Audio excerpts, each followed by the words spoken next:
என்னோடய ஹஸ்பண்ட் மாதம்பட்டி ரங்கராஜ் வந்து காண்டாக்டில் இல்லை. இந்த குழந்தையும் எனக்கும் ஆன ஒரு இதுக்காக நான் ஃபைட் பண்ணிகிட்ருக்கேன். அதை தான் நான் கம்ப்ளைண்ட்டாக உள்ளே வச்சுருக்கேன். நான் இப்போ வந்து ஒரே நிமிஷம் இருங்க, நான் வந்து அட்ரஸ் பண்ணுறேன்னு சொல்லிட்டேன். நான் கண்டிப்பாக எல்லாரையுமே அட்ரஸ் பண்ணுவேன். இப்போ என்னன்னா, அவர் என்னை ஏமாத்திருக்காரு. இந்த குழந்தைக்கான ஒரு பதில் வேணும். அவர் தான் இந்த குழந்தையோட அப்பா. அதை வந்து அவர் வந்து எனக்கு ஒரு பதில் சொல்லணும். ஆமாம், ஆல்ரெடி பண்ணியாச்சு. It's been years. நாங்கள் 2 பேரும் கல்யாணம் ஆகி இயர்ஸ் ஆகுது. ஸோ அப்பார்ட்மெண்ட்டில் ஒன்றா வாழ்ந்துட்டு இருக்கோம். அது எல்லாருக்குமே தெரியும். ஒரு நிமிஷம், எனக்கு தெரியாதுங்க. அதெல்லாம் நான் வந்து அட்ரஸ் பண்றேன். ஜுடிஷியல் செப்பரேஷன்ல இருக்காருன்னு சொன்னாருங்க. ஃபர்ஸ்ட் ஒய்ஃபோட ஜுடிஷியல் செப்பரேஷன்ல இருக்கிறேன்னு சொன்னாரு.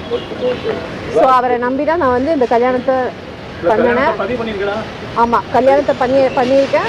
இப்போ வந்து ஒரு 1.5 months there is no communication, no contact. So அதுக்காக தான் நான் ஃபைட் பண்ணிட்டு இருக்கேன். சார் கிட்ட உள்ள கம்ப்ளைண்ட் கொடுத்துருக்கேன். Sir will take care.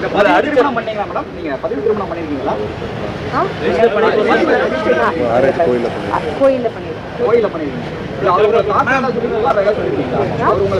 ஆமாம் ஆமாம். அப்புறமா நான் அட்ரஸ் பண்ணுறேன்.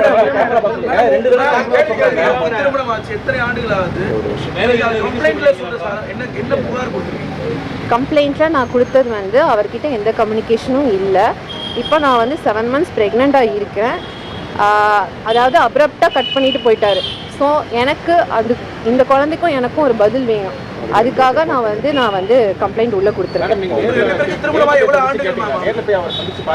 நான் ட்ரை பண்ணிட்டேங்க. நான் ஃபுல்லாக வந்து அவரை வந்து ட்ரை பண்ண ரீச் பண்ணிட்டேன். எல்லா சோர்ஸ்லையும் ட்ரை பண்ணிட்டேன். அவரை வந்து என்கிட்ட பேச விடாமல் நிறைய சோர்ஸ் வந்து பிளாக் பண்ணி வச்சுருக்காங்க.